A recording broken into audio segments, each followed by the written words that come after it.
sede que nos estaba recibiendo, a Fermín y a Martín, por lo que no sé a quién se le ocurrió, quién fue el culpable, pero bueno, me siento muy agradecido.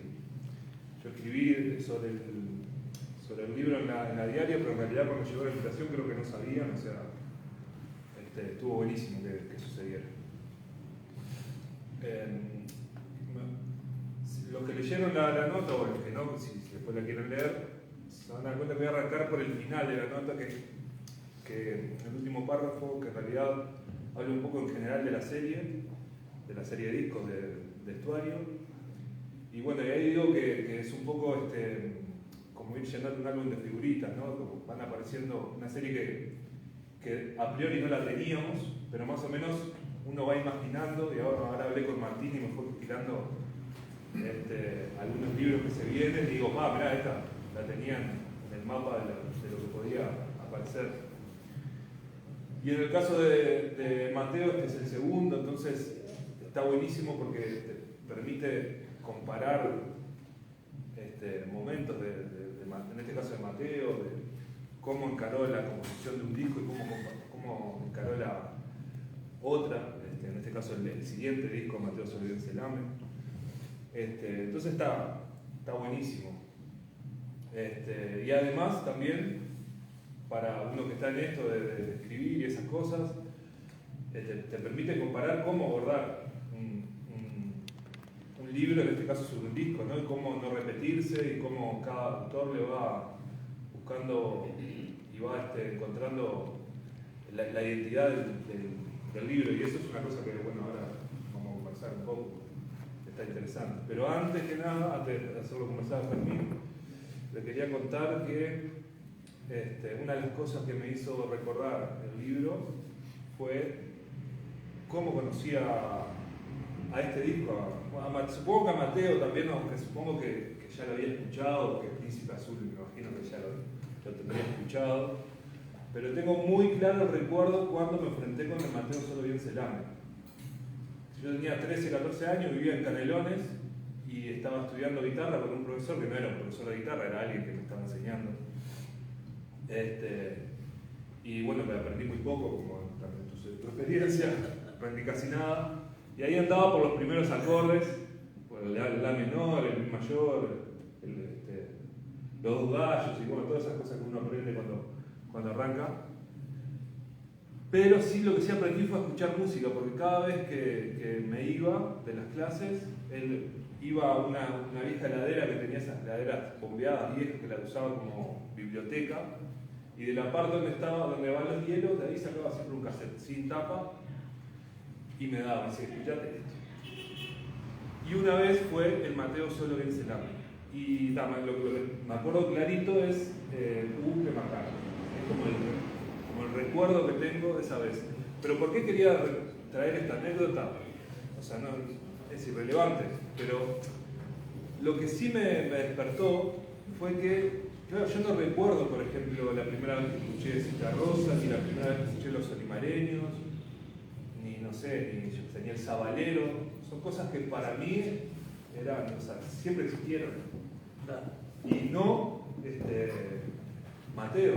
Mateo fue un quiebre, o sea, y bueno, y ahora esto era la punta que quería para que nos cuentes tu impresión, que la contás en el libro, de cómo lo conoces, y bueno, y qué generó.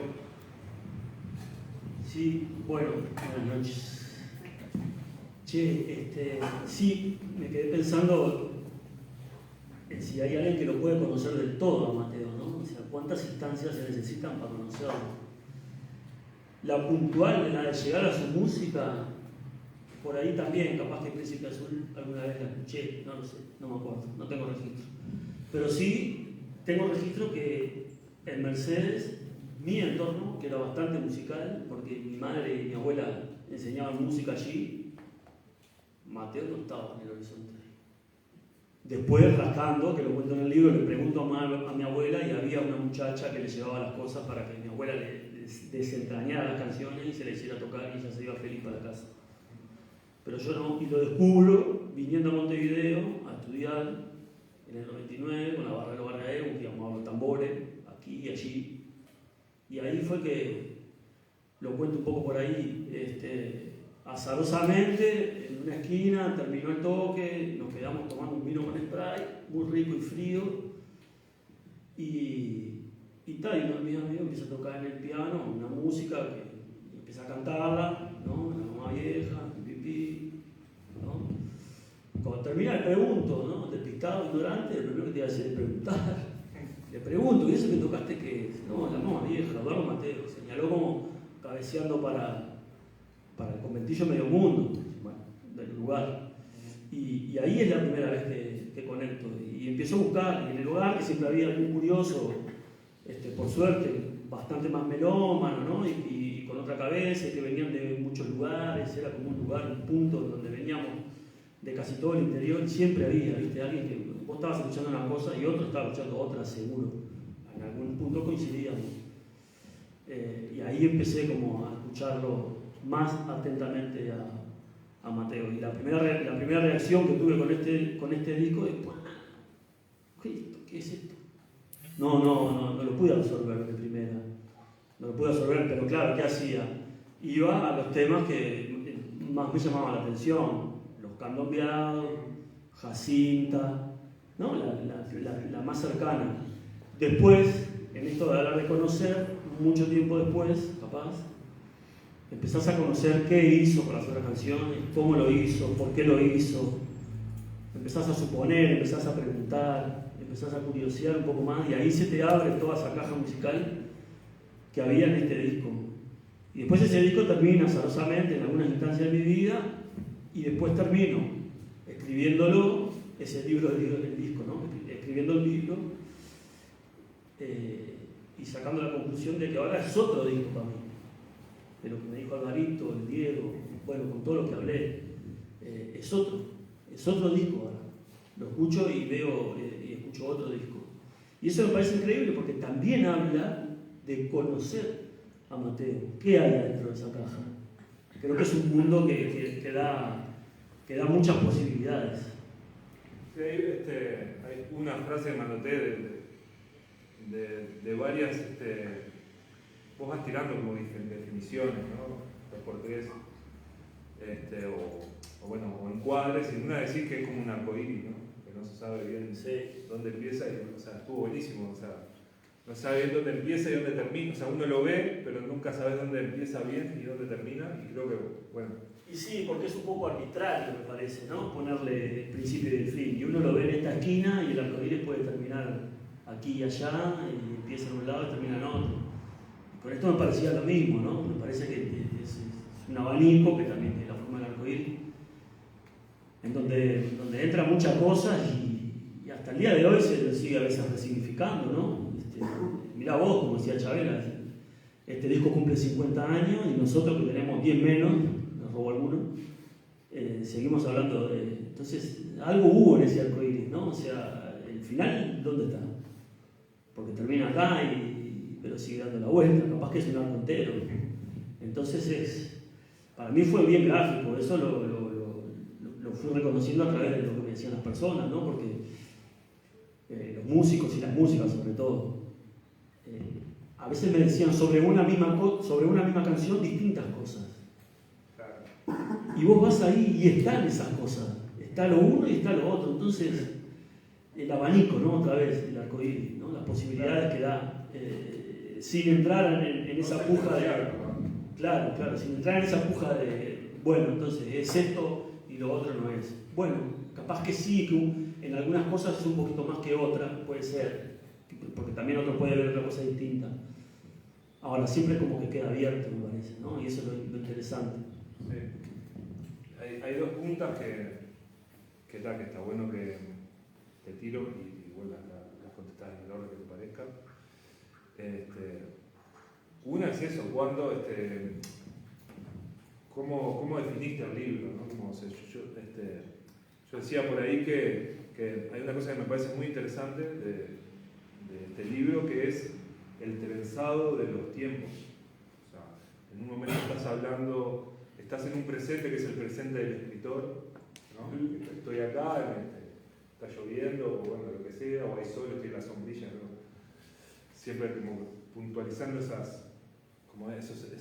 detalles temporales, pero en un momento te vas para 1971 y capaz que al otro renglón estás en Euskadi, en principio de los 2000. Eso me pareció como ese jugueteo, digamos. Uno puede decir, bueno, la historia se va a contar, ¿no? Del principio al fin. Claro.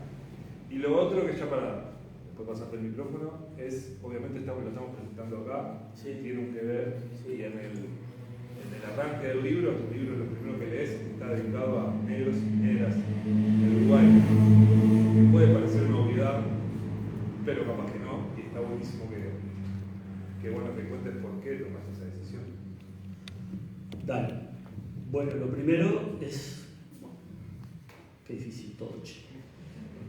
No, porque tiene un poco de azar también, no de Diego, sino de lo azaroso. Y tiene un poco del pensado del entramado, en realidad. Tenía claro que el libro tenía que ser enfocado en el disco, esa es una línea clara del libro, ¿no? Recorrer el antes y el durante de cómo se fue creando este libro, este disco que era el primero de Eduardo Mateo, que en su momento llamaba la atención que no tuviera un disco, más allá de que no era súper popular y todas esas cosas que se esperaban de la gente que tuviera discos, él no tenía. Entonces ese era un camino. Y el otro camino es un poco la relación, mi relación con el disco. Pero no porque yo crea que mi relación con el disco es importante. La utilizo como recurso narrativo. Me parece que la música nos trasciende. ¿No? ¿Vos te imaginás una vida sin música? ¿No? Viajar, caminar, ir en ómnibus, en auto, yo qué sé, estás siempre escuchando música. Entonces me parece que la música que nos trasciende se nos juega en todos los lugares de lo cotidiano. Entonces me pareció que ese recurso, o sea, que la música estuviera ahí, tenía que estar en el libro para contar ese tipo de cosas, ¿no? Como para ponerle un poco de ambiente, un poco de imágenes. Entonces me pareció, para que la gente se identifique en realidad, no decir, claro, yo por ahí lo puedo escuchar así, una noche de verano que está lloviendo y pasa una hoja que se cae del árbol, que se ve que hacía meses que estaba resistiendo y se cayó. Bueno, la vi y lo puse, una suerte bárbara que se cayó la hoja. Pero para eso me parece, ¿no? Para que esas dos formas de ir narrando el disco estuvieran presentes. Eso también surgió de hablar con Gustavo Verdecio, que es el director de la colección, y un poco con Martín también, que sobre todo Gustavo me decía, no, pero vos tenés que hablar de vos también. Y digo, bueno, pero el libro es sobre Mateo, o sea. Bueno, entonces en un momento arreglamos como, bueno, un porcentaje. Estaba 80-20, 90-10, para mí era 95-99-05, pero bueno, está. Entonces ahí es como que empiezo a identificar cuestiones que tenían que ver con este disco, que habían estado presentes en mi vida en algunas, como para narrarlo y justamente descubrir eso, ¿no? Que por ahí la música, que cualquiera de nosotros seguro tenemos, en este disco, o en otro cassette, o en otra música, o en lo que sea, la llevamos a todos lados, y eso hace que la música nos trascienda y nos perdure, y la tengamos como referencia para casi todas las cosas cotidianas. Entonces me parece que si eso ahí se ve, está, misión cumplida un poco. Y después lo otro a mí me parece importante porque si yo pienso en Eduardo Mateo, primero lo descubro porque un amigo tocaba el tambor allí abajo, ¿no? El tambor. Después empiezo a hablar con Álvaro, con él, ¿no? Me cita el mundo afro. Álvaro Sala, el hijo de la Chola, ¿no? Hortensia Bularte, el sobrino de Marta Bularte. Bueno, ¿no? Había como conexiones. Y después la música de Eduardo Mateo, ¿no? En muchos sentidos, en muchísimos sentidos, estrictamente vinculada a lo afro, al candombe, sí, y a otras cuestiones también, que después descubro de conversar con ellos. Entonces me parecía como una reivindicación. Pues claro, uno va descubriendo que la vida de Eduardo Mateo tiene muchas aristas y muchas sucedieron acá, allí, acá, no sé en cuál esquina. Entonces me parece que... Y a veces también porque me molesta un poco que no se rescate tanto lo negro, ¿no?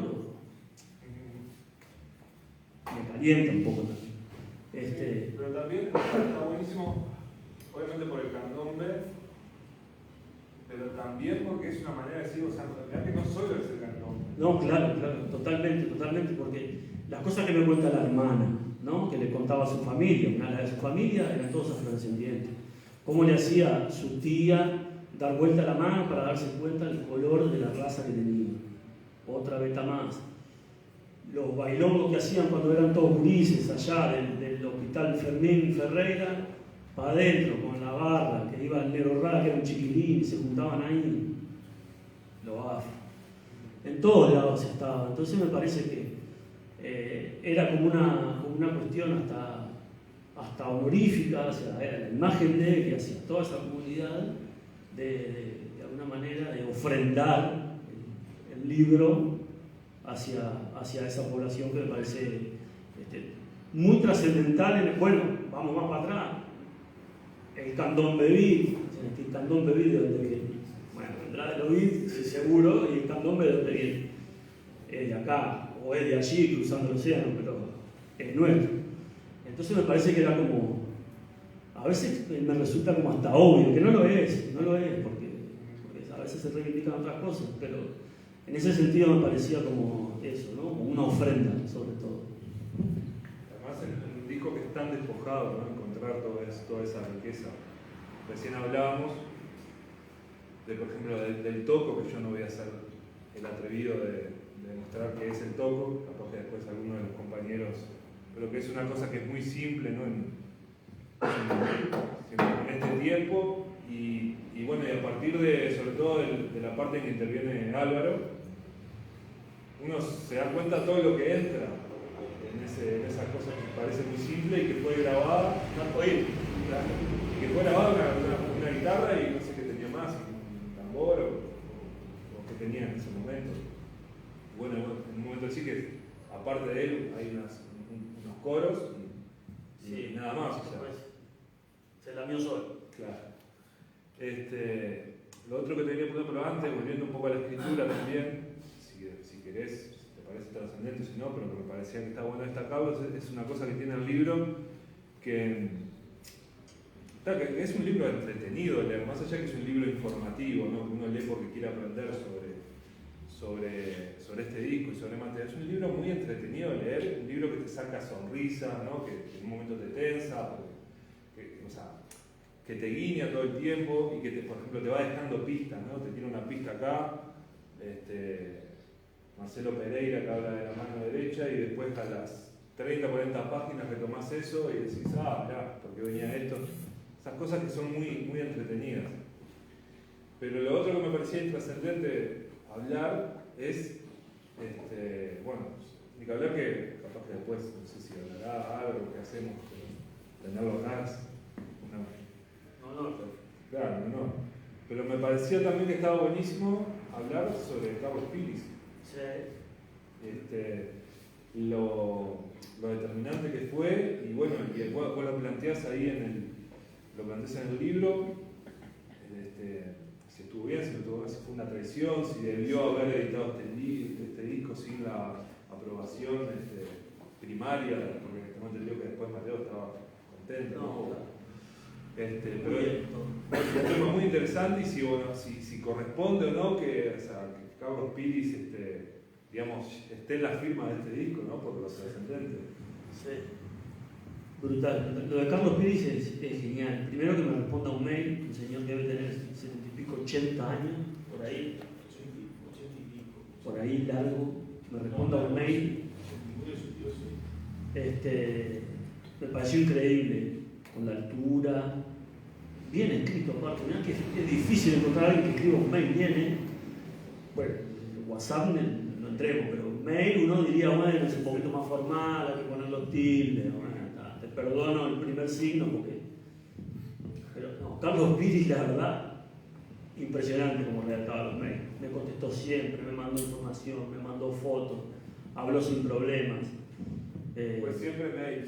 Siempre mail, porque claro, a mí en un momento, el inicio, la búsqueda de las cosas, no había pandemia. Después me chupó la pandemia y me quedé sin conversar. Solo con los intrépidos nos veíamos, pero después no había chance, era todo Zoom. Entonces Carlos Piris, él me dijo, ¿no? Que era veterano, que él escribía mail, que si a mí me servía, y a mí me servía todo lo que Carlos Piris me quisiera dar.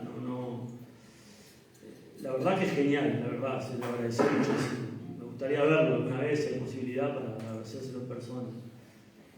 Carlos Piris fue trascendental, me parece. Él era medio amigo, ¿no? De ellos, según me contó Diane Lenoir, que era la amigota de Eduardo Mateo. En un momento él les hacía los carteles, publicitando temas, toques, perdón, o llamaba a alguna radio como para que lo tuvieran en cuenta a la hora de pasarlo. Y era el uno grabando discos. Por algo se lo llevaron a Argentina. En la época que allá los estudios de grabación eran señores estudios de grabación, al lado de los nuestros que teníamos, que eran estudios buenos, pero estudios de grabación. Y bueno, y Mateo ya había tenido alguna historia para grabar, ¿no? Con la Philips, me parece.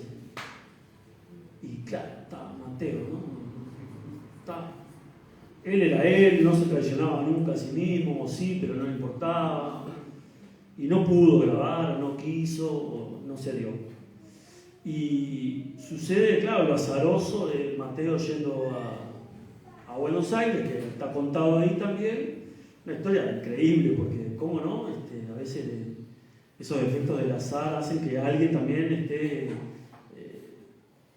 dispuesto a aprovechar la oportunidad, ¿no? O sabe cómo hacerlo, que es mejor todavía, ¿no? Porque uno puede tener suerte, pero si no sabe cómo resolverlo, la suerte termina siendo una oportunidad perdida. Y claro, Carlos Piris, yo me imagino colmillos como le salieron, o sea, porque Diane Lenoir lo viene a buscar a Mateo, lo cuento breve, lo viene a buscar a Mateo porque no le gustaba cómo estaban arreglando dos temas. Entonces le dice, lo viene acá a la casa de la madre, le dice, señora, me lo llevó a Buenos Aires, y lo llevó a Buenos Aires, era que le arreglara los temas, porque Diane Lenoir era Diane Lenoir, o sea, cartel luminoso grande de la época. Y claro, y ahí se lo llevan, y cuando termina de grabar, un señor Mateo, porque a veces también hay que, ¿no? Se mitifica mucho, ¿no? Que era un desprolijo, ¿no? Y cuando tenía que trabajar para los demás, era el uno trabajando. Cumplía el horario, hacía trabajar a todos, si no le gustaba se empezaba de vuelta, era muy prolijo en eso. Era malo para él, o bueno, con sus tiempos, para él, ni siquiera sé valorarlo si era malo para él. No me interesa valorarlo tampoco. Y claro, Carlos Piris ve la oportunidad y le dice, che, ¿por dónde te quedas? Y bueno, y ahí comienza esto, sin hoja de ruta, como me dijo él en un mail, porque era imposible tener una hoja de ruta con Mateo. De ahí ya la vi toda la jugada, o sea, nadie tiene que explicar más nada. Pero muy ávido en dejarlo fluir, en dejarlo ir, en buscarle un poquito de las cosas para causarlo ahí cuando él estaba muy cómodo que se quería ir, bueno, le llevó la novia, ¿no? Hizo como algunas artimañas como para que no se fuera del todo. Y ahí logra él grabar muchas cosas de Mateo que terminan en este disco. Y a mí me parece muy rescatable lo de Carlos Piris, que yo lo pongo ahí un poco jugando y un poco para el debate, pero sin cerrarlo porque no me interesa. Es claro, la obra, el concepto obra, ¿no? En que uno lo piensa como algo que, un cuadro, uno lo piensa, lo imagina y dice, bueno, esto va a tener este principio y va a tener este final, y lo que está ahí es la obra del disco. ¿De quién es la obra? O sea, las músicas son de Eduardo Mateo. Ahora, Mateo se fue y según Carlos Piris,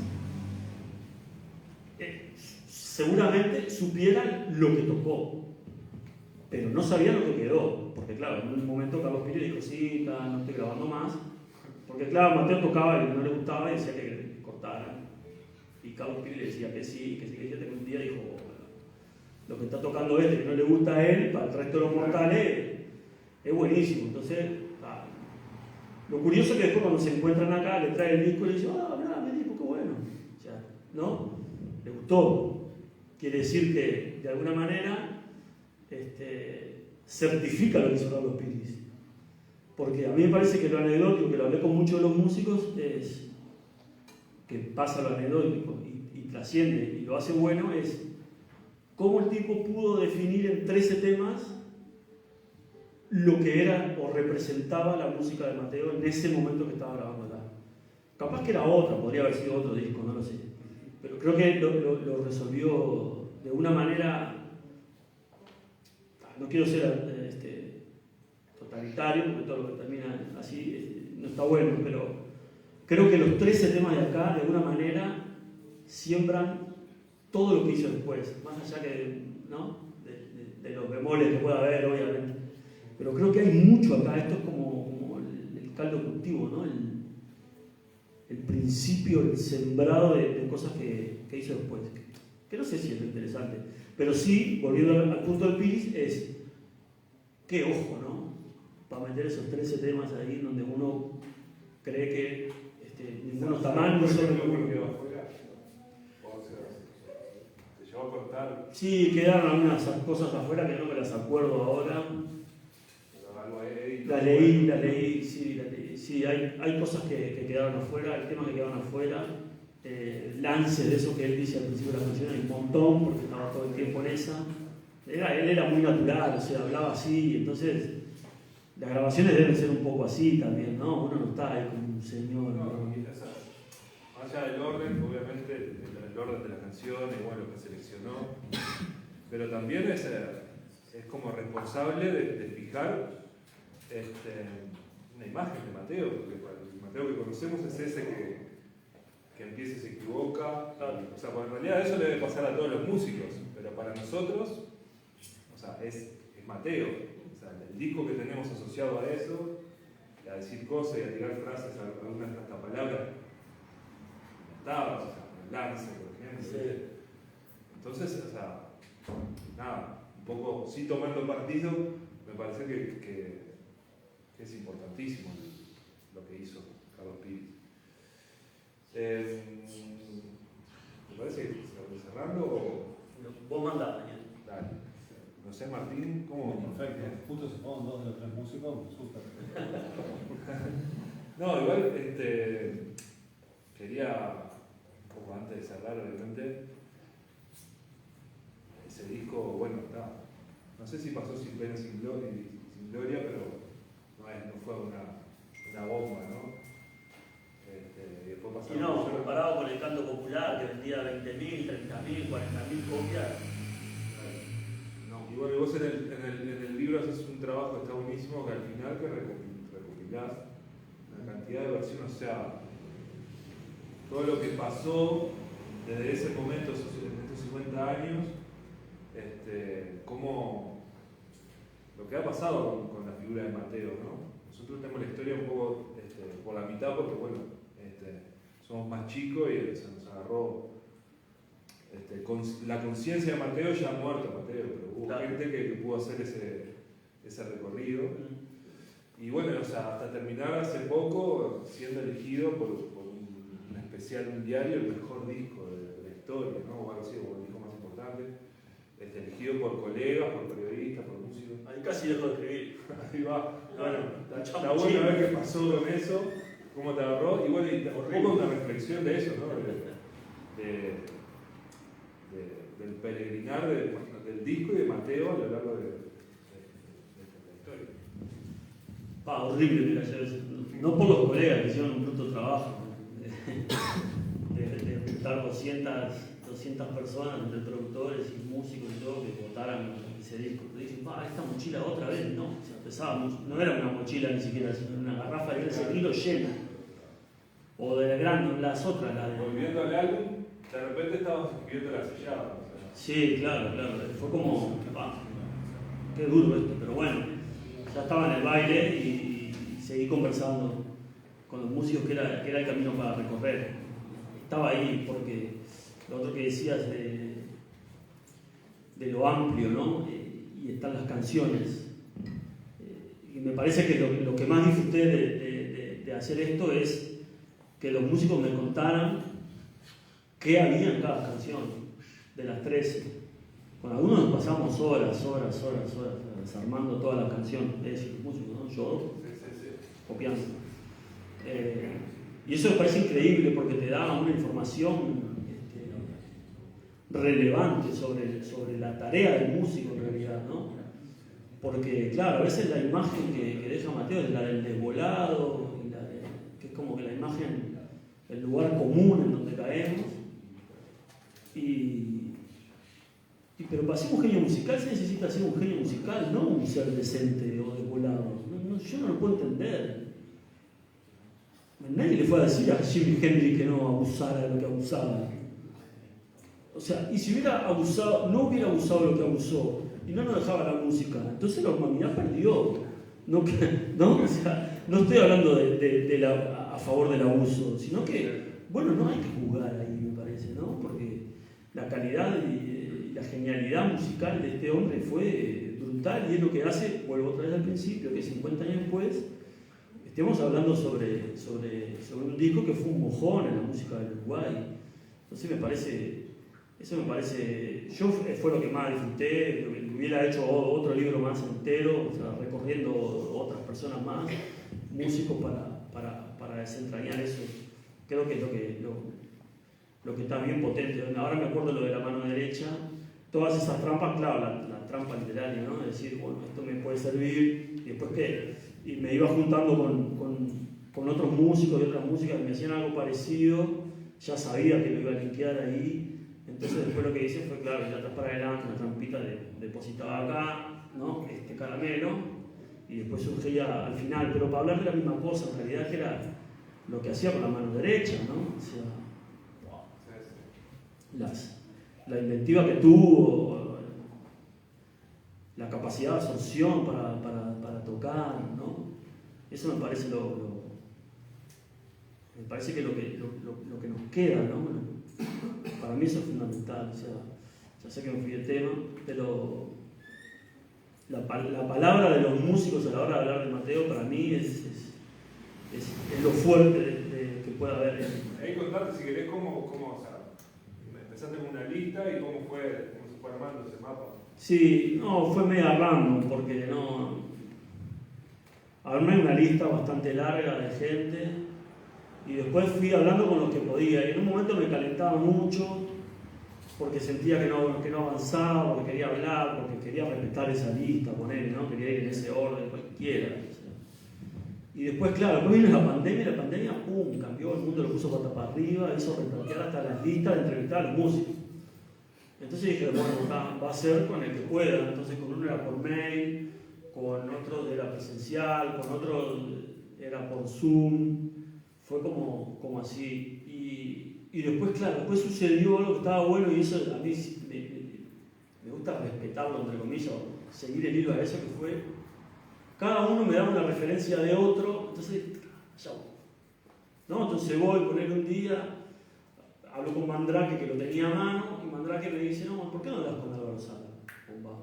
Álvaro Sala, pasó un teléfono, me atendió otro, Juan Unken, que no era Álvaro Sala. Entonces yo, no, pero ahí ese no es el teléfono. Entonces lo perdí el teléfono. Pero preguntale al Diego WhatsApp, lo debe tener.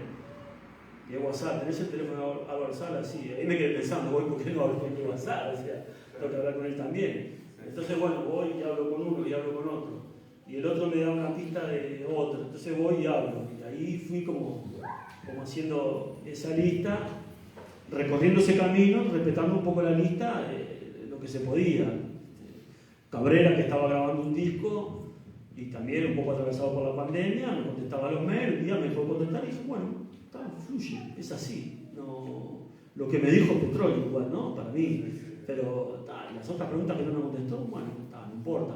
Después la pandemia daba respiros y ahí me junto con otra gente que no tenía tanto miedo. Fui haciendo así. Sí, lo que quería saber o encontrar era como diferentes miradas al principio, ¿no? Quería como tener diferentes miradas y muy ingenuamente había pensado, bueno, capaz que por acá me van a dar más herramientas sobre la letra, y por acá sobre la música, y por acá los dos caminos. Eso en un principio. Y después empecé cuando empecé a hablar con la gente, dije, tuve esto que tengo, y ahora voy a buscar lo otro en otro lado. Y a veces se daba y a veces no, y salía al revés, pero como que cumplía, ¿no? El check ahí estaba. Y ahí fui como entramando todo y en un momento me dijeron, bueno, hay que ponerse a escribir y ahí corté. Después surgieron algunas cosas más, bueno, los referentes los llamaba o les mandaba mensajes siempre porque era donde me sostenía en realidad, ¿no? Y a los otros, bueno, algunas cosas puntuales les preguntaba, después muy buena onda todo el mundo. pero fue así, no fue como muy obsesivo de querer respetarla. Y a los que no pudieron o no quisieron o estaban para otro plan, 0-3, me parece que no hacía la cuestión porque lo que quería era hablar del disco y de Eduardo Mateo, y si bien para mí es importante la referencia de los músicos a la hora de hablar de él, bueno, hablaron los que quisieron y las que quisieron, hablaron quienes pudieron. Entonces me pareció como también ser honesto con la parte que habló y que buen material le dieron. Entonces fue como por ahí. Cuando Verdecio me dijo, bueno, ahora hay que ponerse a escribir, bajé la persiana, dejé de ver hojas que se caían en invierno y en verano y me puse a escribir, porque había que sacarlo adelante. Y ahí empezó el viaje de escribirlo, digamos, ¿no? Todas las trampas que hablaste. Por ahí, eso por ahí. Bueno, y hacerme esa reflexión, ¿cómo lo ves? O sea, digamos, hablame del último, del bonus track. Cierto, me quedó eso pendiente.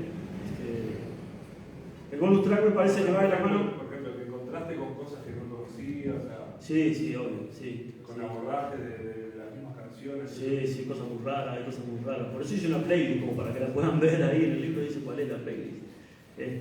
Eso también me pareció que, así como todos los músicos me hablaban de cosas distintas o en algunos lugares similares de las canciones que había, en esas 13 canciones que había ahí, también había mucha gente joven que había tomado las ideas de Mateo y había hecho otras cuestiones. Y algunos hicieron cover y otros recorrieron otros caminos ahora y uno puede ver que tomaron cosas o no. Entonces me parecía que representar eso, ¿no? Lo mismo que siento yo.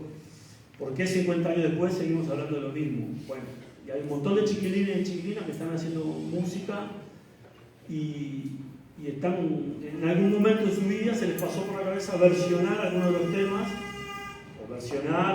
sí, versionar sería la palabra, porque no son covers del todo, está bravo para hacer un cover, Mateo.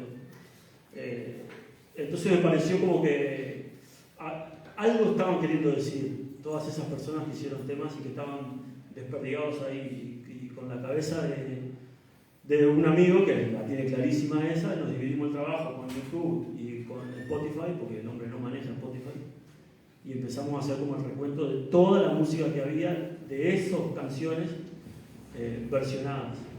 Y ahí me pareció espectacular, pero para eso, ¿no? Para rescatar otra vez a los músicos haciendo cosas de Mateo, ¿no? De alguna manera, si se quiere, extendiéndole la vida, ¿no? Por ahí.